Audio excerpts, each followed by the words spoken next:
Clara Bennett's hands were still warm from her father's chest when the stranger rode out of the blizzard and offered to buy her as a wife. $350. That's what he said she was worth, enough to bury her father proper and keep the debt collector from taking everything else. The whole town would call her desperate. They'd whisper she'd sold herself to a mountain hermit with nothing but worn clothes and a guilty conscience. They didn't know about the 3 motherless daughters waiting in his hidden valley. They didn't know anything. This is her story. Stay until the end. Hit that subscribe button and comment what city you're watching from. I want to see how far this tale travels. The coughing woke her like it always did, wet, rattling the sound of a man drowning in his own lungs.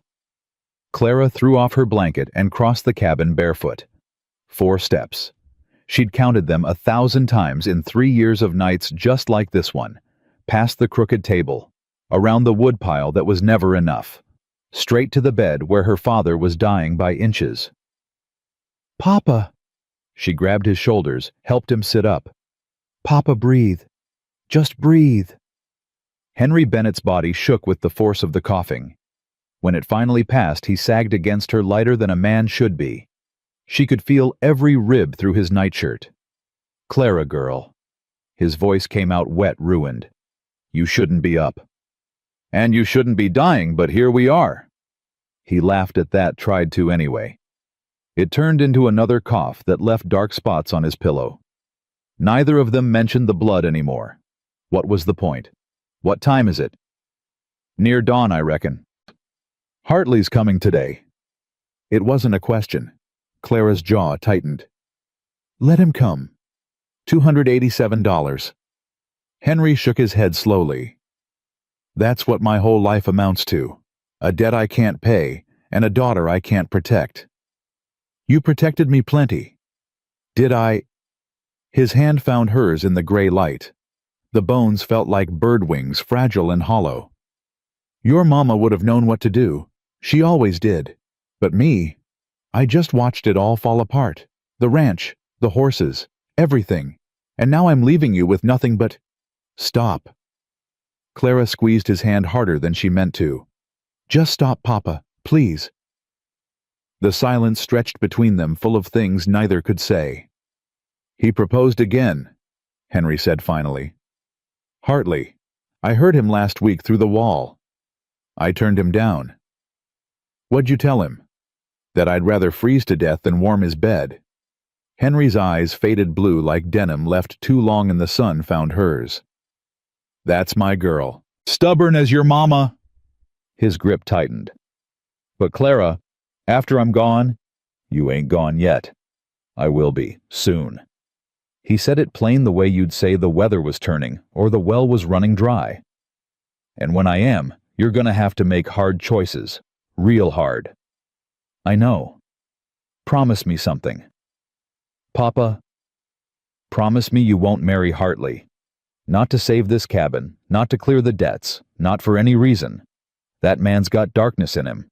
I've seen it. The way he looks at you." His jaw clenched. "Promise me." Clara knelt beside the bed, bringing herself eye to eye with the man who'd taught her to ride, to read, to survive.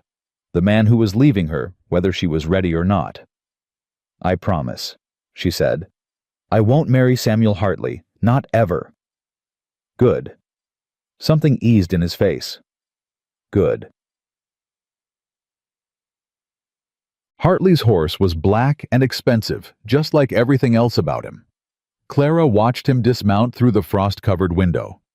Same leather satchel, same coat that cost more than her family earned in a year, same smile that never quite reached his eyes. She met him at the door before he could knock. "Miss Bennett." He touched his hat brim. "Lovely morning?" "State your business." "Right to it then." He pulled papers from his satchel. $287 plus interest. Due by December 15th. He glanced at the sky where snow clouds were piling up like dirty wool.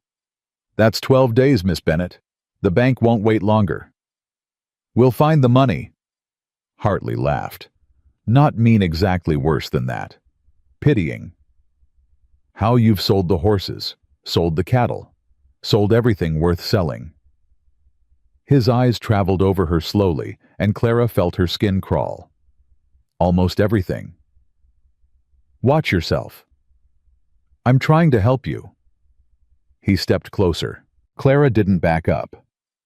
Marry me. The debts disappear. Your father dies comfortable instead of in a charity ward. You become respectable. Respectable? Clara tasted the word like poison. That what you call it? I call it practical. You should try it. Here's practical for you, Mr. Hartley. She leaned in close enough to see the broken blood vessels in his nose, the yellow at the edges of his eyes. I'd rather be a homeless orphan than your wife. I'd rather starve in a snowbank. I'd rather... Pride. His voice went cold. That's all you've got left, isn't it? Pride and a dying father in a cabin that'll be mine in 12 days anyway. It ain't yours yet. No. He smiled, and this time the darkness her father warned about flickered behind his eyes. But it will be. And when you're standing in the snow with nothing, you'll remember this conversation different. He mounted his horse without another word. Clara watched until he disappeared into the tree line, her hands shaking with rage she couldn't afford to feel. Clara. Her father's voice weak as water pulled her back inside. I heard, he said. Every word. I'm sorry. I didn't mean for you to... You did good. His eyes were wet. Real good. Your mama would have said the same damn thing. He reached for her hand. But Clara, after I'm gone, you find another way, any other way. You hear me? I hear you, Papa. Promise me. I promise. But 3 days later, the stranger came. Clara was splitting wood when she heard the hoofbeats slow, steady wrong somehow. She straightened with the axe still in her hand, watching the rider materialize out of the snow like a ghost. Tall. That was the first thing she noticed. Tall and broad-shouldered, sitting his horse like he'd been born there. His clothes were worn canvas coat patched at the elbows, wool trousers gone thin at the knees. Nothing about him suggested money or status. But something about the way he carried himself made Clara's grip tighten on the axe handle. He stopped at the edge of the property, didn't push closer, just sat there studying the cabin the woodpile her. Miss Clara Bennett. She didn't answer. Out here, you didn't confirm nothing to strangers. The man nodded like he understood. Fair enough. Name's Jacob Stone. I rode down from the high country looking for you specifically. Why? Because I got a proposition, one that might solve problems for both of us. He paused. May I get down from this horse? Clara considered. He'd kept his distance, asked permission. That was something. Fine, but this axe stays where it is. Something flickered across his face. Amusement, maybe. I'd expect nothing less, ma'am. He dismounted and removed his hat. His hair was dark shot through with gray at the temples, too much gray for a man who couldn't be past 35. His eyes were the color of storm clouds, and when they met hers, they didn't waver. I'll speak plain, he said. I know your situation. Know about the debts, your father's sickness, Hartley's proposal. I know you're running out of time. You've been watching me. Observing. He didn't apologize. I also know you turned Hartley down when saying yes would have solved your problems. That tells me about your character. What do you want, Mr. Stone? He took a breath. Something shifted in his face, the mask of composure slipping just enough to show the exhaustion underneath. I got a ranch up in the high country, cattle operation Hidden Valley. It's isolated but profitable. He reached into his coat and pulled out a folded paper. I also got 3 daughters. Emma's 12, Lily's 8, Rose just turned 4. Clara's stomach dropped. 3 children. She hadn't counted on children. Their mother died birthing Rose. Jacob continued, his voice going rough. I ain't done right by them since. They need someone. Someone strong, patient, someone who don't scare easy. You're offering me a job. I'm offering you marriage. The word landed between them like a thrown stone. You want to marry me? Clara heard her own voice from far away. "We've never met." "I know enough." He held out the paper. "Bank draft. $350. Enough to clear your debts and leave your father money for proper care." His eyes held hers. "Marry me. Come to the ranch. Help me raise my girls. The money's yours either way, whether this works or not." Clara's mind was racing, trying to find the trick, the trap. Why marriage? You could hire a governess, a housekeeper. Governesses quit. Housekeepers leave. His jaw tightened. My daughters have lost enough people. They need someone who can't just walk away when things get hard. So, you want to trap me. I want to offer you a contract. A fair one. He stepped closer, not threatening, just earnest. Desperate in his own way. You'll have your own room. Your own space. I ain't looking for that kind of marriage. Not unless we both want it someday. I'm looking for a partner. Why me? Clara demanded. Why specifically me? Because I watched you tell Samuel Hartley you'd rather freeze than marry him. Because you're still standing in front of your father's cabin with an axe in your hand instead of running. Because... He stopped, swallowed. Because my girls need someone who won't break. And you don't look like you break easy, Miss Bennett. Clara stared at him. At the worn clothes and the tired eyes and the set of his jaw that said he'd carry this weight whether she helped or not. Your wife, she said slowly. How did she really die? Pain crossed his face, raw and immediate. Like I said, childbirth. The doctor was 2 days' ride. I went for him myself. Rode through the night. His voice cracked. By the time we got back, Rose was alive. Sarah wasn't. You blame yourself. Every damn day. He didn't look away. I couldn't save her. Can't give my girls their mama back. But I can give them someone who might help them remember how to be a family. Clara thought about her father in that narrow bed, about Hartley's smile, about the fence posts she'd counted through the window her whole life, each one marking the edge of a world that kept shrinking. I need to talk to my father, Jacob nodded. I'll wait. I'll bow. Henry listened to the whole thing without interrupting. When Clara finished, he was quiet for a long moment. The only sound was his breathing, wet, labored, counting down. This Jacob Stone, he finally said. What do your gut tell you? Clara thought about it, honest. That he's telling the truth. About the girls, about his wife, about being desperate. Just a different kind of desperate than Hartley. Desperate men do desperate things. I know. Henry turned his head toward the window. Outside, snow was falling thick and fast. 3 little girls. That's a lot of responsibility. I know that too. And you'd be stuck there all winter, alone with strangers. Yes. Henry was quiet again. Then he pushed himself up, really up on his own strength, and met her eyes with an intensity she hadn't seen in months. I'm dying, Clara. We both know it. Week, maybe 2. Won't see Christmas. He held up a hand before she could speak. Let me finish. When I go, you'll have nothing. No money, no home, no protection. Hartley will be circling like a vulture. He'll pick you apart. Papa, this Stone fellow, he's offering you an escape. Maybe good, maybe bad, but an escape. Henry's voice was stronger than it had been in weeks, drawing on something deep. You're smart girl. Strongest person I know, including your mama. If anyone can walk into the unknown and come out standing, it's you. You want me to say yes. I want you to have a chance. His hand found hers. That's all I ever wanted. Clara felt the tears coming and didn't try to stop them. I don't want to leave you. I know, baby girl. His thumb brushed her cheek. But you got your whole life ahead. Don't waste it at an old man's deathbed. He pulled her close, pressed his lips to her forehead. Go. Live. Find something worth fighting for. Papa, promise me one more thing. Anything.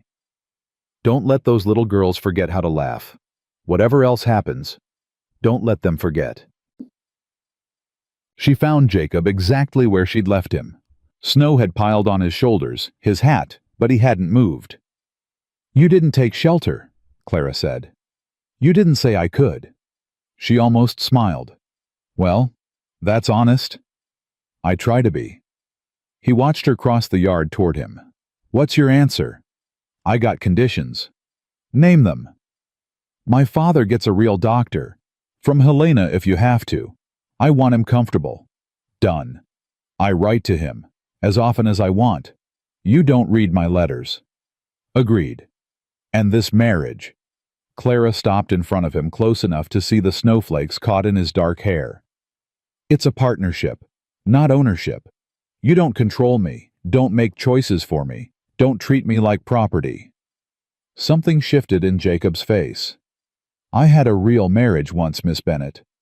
I know the difference between a wife and a possession." He held out his hand. "You have my word." Clara looked at it. Work roughened, steady, real. "There's one more thing," she said. "Your daughters. Tell me about them. Really tell me." Jacob's hand dropped. For a moment he looked away toward the mountains she couldn't see through the snow. "Emma's the oldest, 12. She remembers her mama best, which means she remembers losing her best too. She reads everything she can find. I think she's looking for answers in those books. Answers I can't give her." He paused. "She won't trust you. Not at first. Maybe not for a long time. She's already decided no one can replace Sarah." "And Lily?" 8, shy, gets sick, easy chest colds, fevers. She draws pictures of her mama from memory, even though the memories are fading." His voice roughened. "She's scared all the time, of storms, of strangers, of losing anyone else." "And Rose?" 4 years old, and never knew her mother at all." Jacob's jaw worked. "She asks why. Why is Mama gone? Why can't she come back? Why? And I never have an answer that makes sense to a child." Clara absorbed this. 3 girls, 3 different kinds of grief, 3 chances to fail. "They might hate me," she said. "Emma might, for a while. And you're asking me to walk into that anyway." "I'm asking you to try." His eyes met hers. "That's all I can ask. That you try." Clara thought about her promise to her father. Don't let them forget how to laugh. She reached out and took Jacob's hand. "Then I reckon you better start calling me Clara." The preacher came that same day, a circuit rider named Reverend Thomas, who looked like he'd married enough desperate couples not to ask questions. "You sure about this, miss?" he asked quietly while Jacob arranged things with Mrs. Miller. "Does it matter?" "Always matters." The Reverend's eyes were kind, tired. "Marriage is a covenant. I won't speak the words if you don't mean them." Clara thought about that, for better or worse, richer or poorer, sickness and health. "I'll mean them," she said. "Whatever else happens, I'll honor my part." The ceremony took 10 minutes. Henry couldn't stand, so they did it beside his bed. Jacob wore the same worn clothes. Clara wore her mother's dress blue wool, smelling faintly of lavender and memory. "Do you, Jacob Elijah Stone, take this woman?" "I do." "And do you, Clara Louise Bennett, take this man?" Clara looked at Jacob, this stranger who would be her husband, whose children she'd mother, whose life she'd share for reasons neither of them fully understood. His gray eyes held hers, waiting. Not demanding, just waiting. "I do." "Then by the power vested in me, I pronounce you man and wife." No kiss. They just nodded at each other, 2 people who'd struck a bargain and meant to keep it. Clara signed the certificate.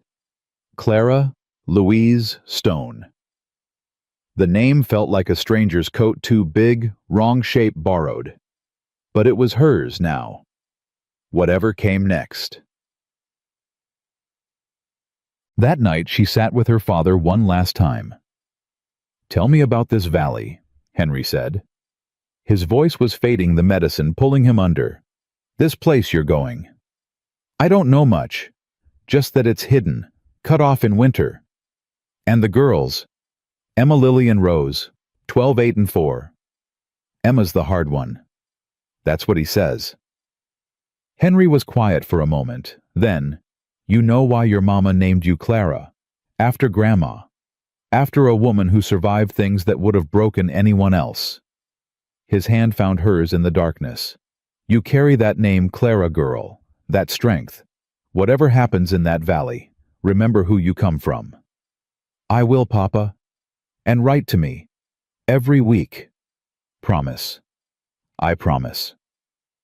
His eyes closed. His breathing slowed. Clara sat beside him until dawn crept through the window, memorizing the sound of him, the smell of him, the weight of his hand in hers. Then she kissed his forehead, whispered goodbye, and walked out of the only home she'd ever known. Jacob was waiting with 2 horses. "The gray mare's yours," he said. "Name's Sage, mountain-bred, sure-footed. She'll take care of you." Clara mounted without help. She'd been riding since she could walk. "Ready?" Jacob asked. She looked back at the cabin one last time. Mrs. Miller in the doorway. Her father somewhere behind those walls, maybe waking up, maybe not. "No," Clara said. "But let's go anyway." They turned toward the mountains and rode into the snow. Behind them, everything Clara had ever known disappeared into white. Ahead somewhere she couldn't see, 3 motherless girls were waiting. Emma, Lily, Rose. One of them had already decided to hate her. Clara could feel it somehow, the way you feel a storm coming before the clouds appear. That girl was up there right now planning how to make the new woman leave, how to protect her sisters from another loss, how to prove that no stranger could ever replace what they'd lost. Clara didn't know any of this yet, but she was about to find out. The snow kept falling, and the mountains kept their secrets. The trail climbed for 2 days through snow that never stopped falling. Clara lost feeling in her fingers by the first afternoon.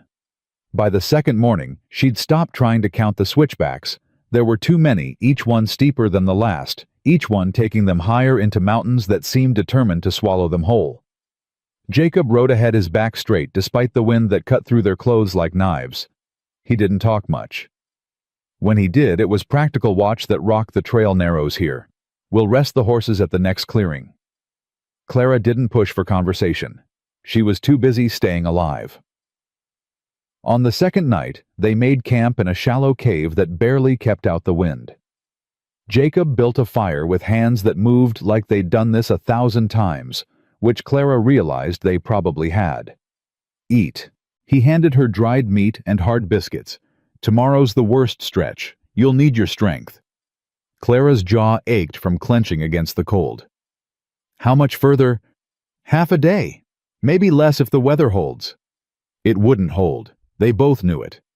The sky had that heavy, bruised look that meant more snow was coming. "Tell me about the valley," Clara said. "What am I walking into?" Jacob stared into the fire. The flames threw shadows across his face, making him look older. Harder. "It's hidden," he said finally.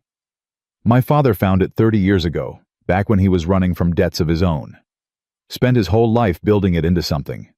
Cattle operation mostly. We run about 3,000 head in summer, keep a few hundred through winter. That's a lot of cattle. It's a lot of land." He glanced at her. "Near 50,000 acres all told. The valley itself is maybe 5 miles long, 2 miles wide. Mountains on every side. Only one way in or out, and that closes when the heavy snows hit." Clara absorbed this. 50,000 acres, 3,000 cattle. The man sitting across from her in patched clothes and worn boots owned more land than most people saw in a lifetime. "You ain't poor," she said flatly. "Never said I was. You let me think it. I let you make your own assumptions." His eyes met hers across the fire. "Would you have believed me if I'd ridden up in fine clothes claiming to be wealthy? Or would you have thought I was lying to take advantage?" Clara opened her mouth to argue, then closed it. He was right. She would have laughed him off or reached for her father's rifle. So you tested me. I gave you a choice based on what you could verify. A marriage contract. Money to save your family. Everything else. He gestured vaguely toward the mountains around them. Everything else is extra. That ain't the same as honest. Maybe not. He didn't look away. But I meant what I said about partnership, about not owning you. That part was true, still is. Clara chewed her biscuit in silence. The wind howled outside their small shelter, and somewhere in the darkness, wolves were calling to each other across the peaks. "Your daughters," she said finally. "Do they know I'm coming?" Jacob's jaw tightened. "They know I went down mountain for a wife." "That ain't the same thing." "No, it ain't. Emma's gonna hate me." "Probably. And you're just letting me walk in there blind. I told you about them, what they're like, what they've been through." He threw another branch on the fire, sending sparks spiraling into the darkness. "What else do you want to know?" Clara thought about it. Their mother, Sarah. What was she like? The name hit Jacob like a physical blow. She saw at the flinch the way his shoulders curved inward, like he was protecting something broken. "She was kind," he said, his voice rough. "Kinder than anyone I ever knew. She could walk into a room and make everyone feel like they mattered, like they were seen." He stared into the flames. "Emma has her eyes. Same color, same way of looking right through you. It's hard sometimes, looking at my daughter and seeing my wife." "Is that why you can't—" Clara stopped herself. "Can't what?" "Nothing." "Say it." Clara met his eyes. "Is that why you can't give them what they need? Because looking at them hurts too much?" The silence stretched between them, filled with wind and fire crackle, and things neither of them wanted to say. "Yes," Jacob finally admitted. "That's part of it." "And you think I can fix that?" "I think you can help. That's all I'm asking." He stood abruptly, moving toward the cave entrance. "Get some sleep. Tomorrow's going to be hard." Clara watched his silhouette against the snow glow outside. This man she'd married. This stranger who carried his grief like a stone around his neck. She'd thought she was the desperate one. Now she wasn't so sure. The third day dawned gray and heavy. They rode in silence through a landscape that seemed designed to kill them, narrow trails, with sheer drops, ice-covered rocks, that made the horses skid wind so cold it burned. Clara's whole body ached. Her lips were cracked. Her eyes watered constantly, tears freezing on her cheeks. Then, just past midday, the trail leveled out. "Look," Jacob said. Clara lifted her head, and her breath caught. The valley spread below them like something from a dream. Snow-covered, but somehow protected, nestled between peaks that rose like walls on every side. She could see buildings, not just a cabin, but real structures. A massive barn, stables, what looked like a bunkhouse, and set back from everything else on a gentle rise, a house that wasn't a house at all. It was practically a mansion. "Welcome to Stone Valley," Jacob said quietly. Clara couldn't speak, couldn't reconcile the man in patched clothes with the empire sprawling below them. "The main house has 12 rooms, Jacob continued as they started down. "My grandfather built it, added to it over the years. There's running water from the springs, cold but clean. We've got 40 workers who stay through winter, more in summer when we're moving cattle." 40 workers, Clara repeated numbly. "They're good people, most of them been with us for years." He glanced at her. "Martha Hayes runs the household. She was my mother's friend. She'll help you settle in." "And your daughters?" "Will be at the house." His hands tightened on the reins. Waiting. They descended in silence. As they got closer, Clara could see people emerging from buildings, men in heavy coats stopping their work to stare women appearing in doorways. Word was spreading. The boss had returned, and he'd brought someone with him. They reached the main house just as the afternoon light began to fade. A woman stood on the wide porch, gray-haired, sharp-eyed, her posture straight, despite her age. Mr. Stone. Her voice carried across the yard. You're back early. Martha. Jacob dismounted, then moved to help Clara down. His hands were brief and impersonal on her waist, but she felt the workers watching, measuring.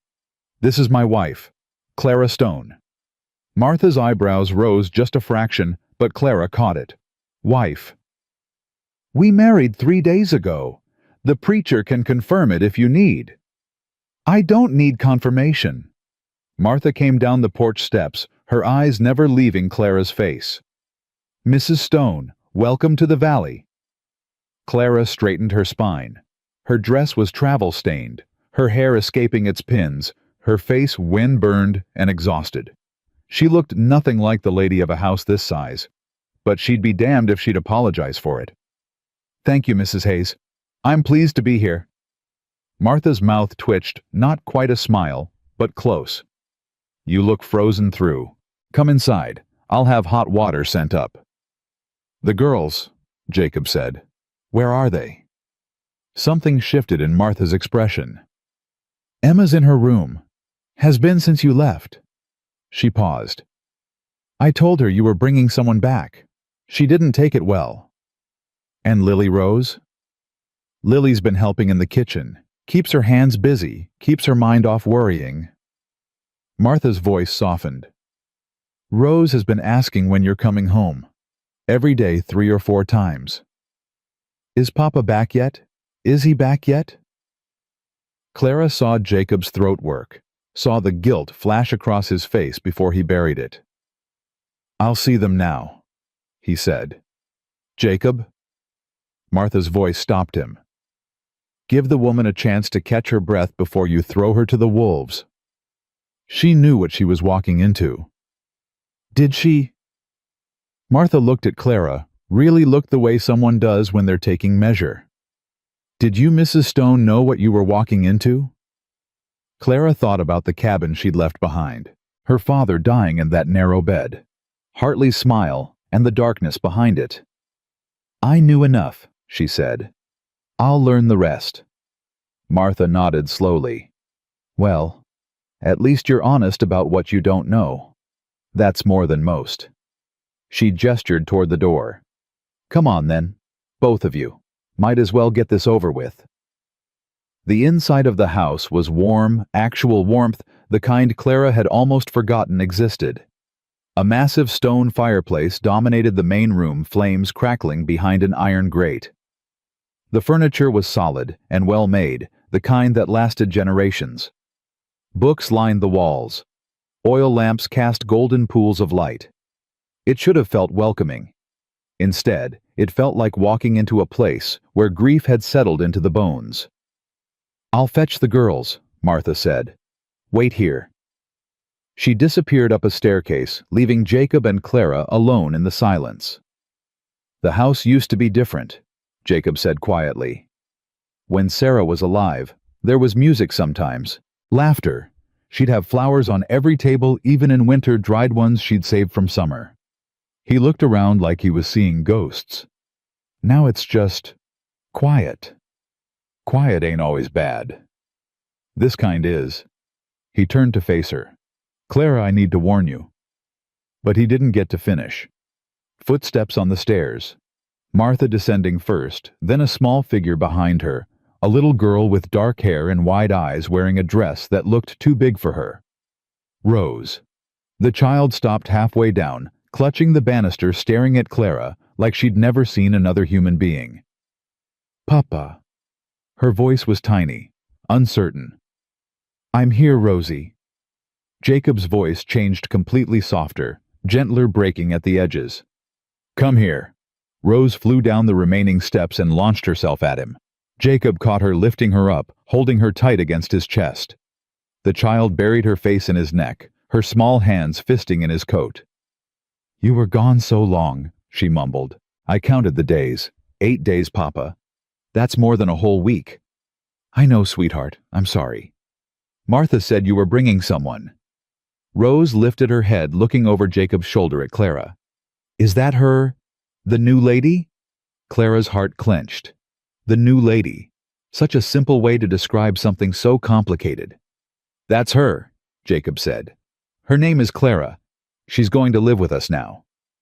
Rose studied Clara with the unfiltered intensity only children possess. Are you our new mama?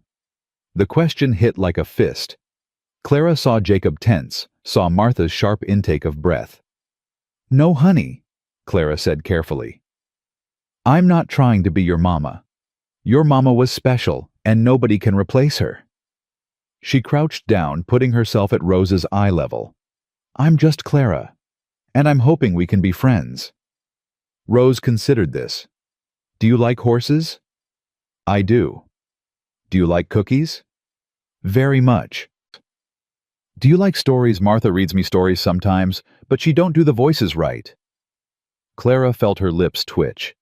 I like stories, and I do voices. Rose looked at her father. I think she's okay, Papa. Jacob's expression, relief and grief and something Clara couldn't name, made her chest tight. That's good, Rosie. I think she's okay too. More footsteps. Clara looked up to see another figure on the stairs, a girl of about 8, thin and pale with brown hair and anxious eyes. She was pressed against the wall like she was trying to disappear into it. Lily. Jacob set Rose down gently. Come meet Clara. The girl didn't move. Her eyes darted between Clara and her father, wide with something that looked like fear. It's all right, Clara said softly. You don't have to come down if you're not ready. Lily's gaze fixed on her. Are you going to stay? That's the plan. The last helper didn't stay. She said we were too much trouble. She said Emma was... Lily stopped abruptly, glancing up the stairs. Emma was what? Clara asked. Difficult. The word came from above, cold, flat, challenging. Clara looked up. Emma Stone stood at the top of the staircase like a queen surveying her territory. 12 years old, but carrying herself like someone much older. She had her father's dark hair and his stubborn jaw, but her eyes were exactly what Jacob had described. Blue, piercing, looking right through you. Her mother's eyes. So you're the one he bought, Emma said. Emma. Jacob's voice sharpened. That's enough. Why, it's true, isn't it? You went down mountain to buy a wife like you'd buy a horse or a cow, something to make your life easier. Emma started down the stairs, each step deliberate, her eyes never leaving Clara's face. How much did he pay for you? Was it a lot? I hope it was a lot because you're going to need it when you leave. I ain't leaving. They all say that. Emma reached the bottom of the stairs, stopping a few feet from Clara. Up close, she was small still, a child, despite her sharp tongue. But her eyes held a decade's worth of grief compressed into 2 years of loss. The governesses all said that too. We're not going anywhere. We're here to help. And then they left. Every single one. I ain't a governess. No, you're worse. You're pretending to be family. Emma. Jacob stepped forward. I said enough. You don't get to tell me what's enough. Emma whirled on him, and suddenly the composure cracked, revealing the wounded child underneath. You left us for 8 days. You went to find a replacement for Mama, like she was just something that broke and needed fixing. That's not what this is. Then what is it? Tell me, because I don't understand. Tears were streaming down Emma's face now, but her voice stayed hard, angry. Mama's been dead for 4 years, and you barely look at us. You barely talk to us. And now you bring home a stranger and expect us to just accept her? Like she's going to make everything better. Jacob reached for her. Emma. She jerked away from his hand. Don't. Please, let me explain. I don't want your explanations. Emma backed toward the stairs, her eyes wild with grief. I don't want her here. I don't want any of this. She looked at Clara one last time, and her voice dropped to something raw and terrible. My mother is dead. You can't fix that. Nobody can fix that. Then she turned and ran up the stairs. A door slammed somewhere above. The silence she left behind was deafening. Rose's small hand found Clara's. Emma cries at night, she whispered. When she thinks we can't hear. I hear her sometimes. Clara squeezed the little hand gently. Thank you for telling me.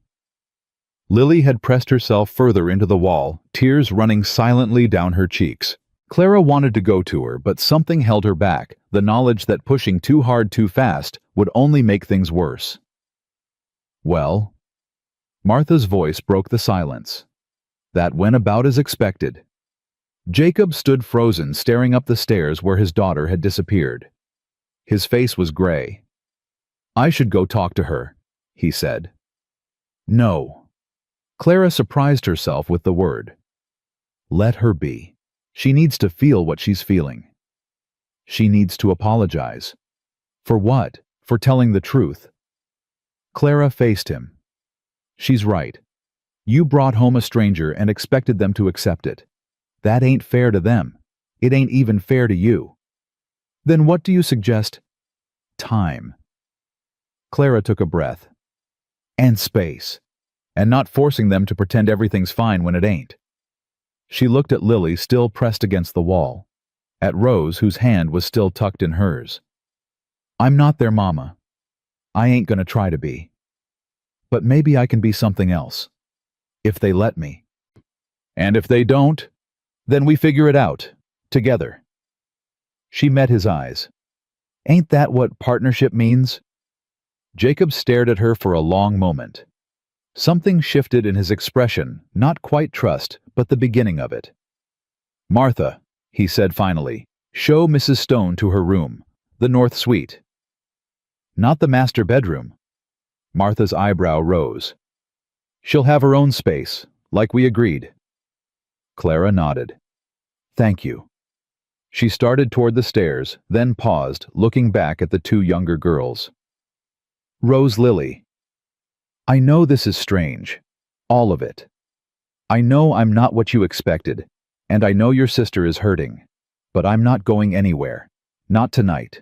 Not tomorrow. Not until you ask me to. She crouched down again, meeting their eyes. Can we start there, just not going anywhere? Rose nodded immediately. Lily took longer, but finally, almost imperceptibly, her head moved. Okay, Clara said. That's enough for today. She straightened and followed Martha up the stairs, feeling Jacob's eyes on her back the whole way. Feeling the weight of 3 broken children and 1 broken man settling onto her shoulders. Her room was at the end of a long hallway, large, clean, with a window overlooking the snow-covered valley. A fire was already burning in the small hearth. Fresh linens on the bed. Everything she could need. Everything except the one thing that would make this feel like home. Mrs. Stone. Martha lingered in the doorway. For what it's worth, you handled that better than anyone else has. Clara sank onto the bed. Exhaustion was crashing over her now, 3 days of travel catching up all at once. Better ain't the same as good. No, but in this house better is a lot more than we've had. Martha paused. Emma's not cruel. She's scared. There's a difference. I know. Do you? Clara looked up at the older woman. My mama died when I was young. Not as young as Rose, but young enough. I remember what it felt like, thinking nobody would ever understand. Thinking anyone who tried to help was just trying to replace what I'd lost. She swallowed. Emma's protecting her heart the only way she knows how, by pushing everyone away before they can hurt her. Martha's expression softened. Then maybe you do understand. After she left, Clara sat alone in the firelight, listening to the wind howl outside and the silence that filled the spaces between. Somewhere down the hall, Emma was crying. Clara could hear it through the walls, muffled sobs, the kind that come from burying your face in a pillow so no one will know. She wanted to go to her, wanted to hold her and tell her it would be all right. But she stayed where she was, because Emma wasn't ready. And forcing comfort on someone who wasn't ready to receive it was just another kind of cruelty. So Clara sat, and listened, and waited. Tomorrow she would try again, and the day after that, and the day after that, however long it took, because she'd made a promise to a dying man in a cabin far away. Don't let them forget how to laugh. She intended to keep it. The fever came on the third night. Clara woke to Martha pounding on her door, the older woman's face tight with fear in the lamplight. It's Lily. She's burning up. Clara was out of bed before Martha finished speaking, pulling a shawl over her nightgown as she ran down the hall. She could hear it before she reached the room, the awful rattling wheeze of a child struggling to breathe. Lily lay in her bed, small and pale, her chest heaving with each labored breath. Her skin was flushed, her hair plastered to her forehead with sweat. Rose sat huddled in the corner, clutching a rag doll, eyes wide with terror. "How long?" Clara demanded, pressing her hand to Lily's forehead. Hot, too hot. She was fine at supper, a little tired maybe. I thought she was just worn out from the excitement of you arriving. Martha's hands were shaking. I should have noticed sooner. I should have... Where's Jacob? Gone. Rode out before dawn to check the cattle in the north pasture. Won't be back till nightfall. Clara's mind was racing. 3 days in the mountains had taught her something. There was no doctor coming. No help from outside. Whatever happened in this valley, they handled themselves. "Boil water," she said, "as much as you can, and find me onions, raw ones, and honey if you have it. Mustard powder, too." Martha stared at her. "What are you going to do?" "What my mama taught me." Clara was already pulling back Lily's blankets, checking her pulse. Rapid, thready. "My brother got the chest fever when he was 6. Doctors couldn't come, we were snowed in just like now. Mama kept him alive with poultices and steam and sheer stubbornness." "Did he make it?" Clara hesitated. Her brother had died anyway 3 weeks later from something else entirely. But that wasn't what killed him. The fever had broken. "He survived the fever," she said. "Now go, hurry!" Martha ran. Rose hadn't moved from her corner. Clara crossed to her, kneeling down. "Rose, honey, I need you to do something important for me. Can you be brave?" The little girl nodded, tears streaming down her cheeks. "I need you to go to Emma's room. Tell her Lily's sick and we need help. Can you do that?" "Emma won't come. She doesn't like you." "She loves Lily, though. Tell her that." Clara squeezed Rose's small hand. "Go on, quick as you can." Rose ran. Clara turned back to Lily, whose breathing had gotten worse in just those few seconds. "Stay with me, sweetheart," Clara murmured, propping her up against the pillows to ease the pressure on her lungs. "I know it hurts. I know you're scared. But you're gonna be okay. I promise." Lily's eyes fluttered open, glassy with fever. "Mama." Clara's throat tightened. "No, honey. It's Clara." "Want Mama." Lily's voice was barely a whisper. "She used to sing when I was sick. Made the bad dreams go away." "What did she sing?" "Don't remember." Tears leaked from the corners of Lily's eyes. "I can't remember her voice anymore. Why can't I remember?" Clara didn't have an answer. So she did the only thing she could. She started singing. An old hymn her own mother had sung to her, one she hadn't thought about in years. Her voice was rough, unpracticed, but she kept going, watching Lily's face slowly relax as the familiar melody wrapped around her. Footsteps in the doorway. Clara looked up to see Emma standing there, Rose behind her. Emma's face was pale, her eyes fixed on her sister. "What's wrong with her?" "Chest fever. It came on fast." Clara didn't stop singing, just softened her voice. "I need your help." "I don't..." Emma's voice cracked. "I don't know what to do." "You know your sister. You know what comforts her." Clara gestured to the bed. "Sit with her. Hold her hand. Talk to her. Remind her she's not alone." Emma hesitated. Clara could see the war on her face, the desire to help battling the walls she'd built so carefully. Then Lily whispered, "Emmy," and the walls crumbled. Emma crossed the room and climbed onto the bed, gathering her sister against her. "I'm here, Lily. I'm right here." "I feel bad." "I know, but Clara's gonna help you feel better. Okay? She's gonna fix it." Emma's eyes met Clara's over Lily's head. Not warm, not trusting, but something else, a desperate plea that said, "You better not let her die." Clara nodded once, accepting the weight of that look. Martha returned with the supplies. Clara set to work crushing onions into a paste, mixing them with mustard powder and honey, spreading the mixture onto cloth to make a poultice. The smell was sharp, pungent, filling the room. "This is going to be uncomfortable," she warned Lily. "But it'll help draw out the sickness. You ready?" Lily nodded weakly. Emma held her tighter. Clara placed the poultice on Lily's chest, then wrapped it with cloth to hold it in place. The girl whimpered, but didn't cry out. "Now we steam her." Clara turned to Martha. "The boiling water, pour it into a basin and bring it here. We need to get moisture into her lungs." The next hours blurred together. Clara worked without stopping, changing poultices, keeping the steam going, forcing sips of honey water between Lily's cracked lips. Emma stayed on the bed the entire time, refusing to move, singing the same songs her mother used to sing, even though her voice broke on every third word. Rose fell asleep in the corner, curled around her rag doll, and Clara kept going, kept fighting, kept willing this child to breathe, to live, to give her something to hope for in this house of grief. Near midnight, the door opened. Jacob stood there, snow still melting on his coat, his face gray with exhaustion and fear. "Martha told me. I rode back as fast as—" He stopped, taking in the scene. His daughters huddled together. Clara bent over them, hands working steadily. The smell of onion and mustard heavy in the air. "How bad?" His voice was barely a whisper.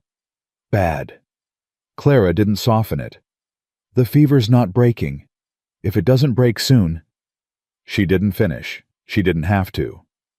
Jacob crossed the room in 3 strides, falling to his knees beside the bed. "Lily. Lily, sweetheart, Papa's here." Lily's eyes opened unfocused.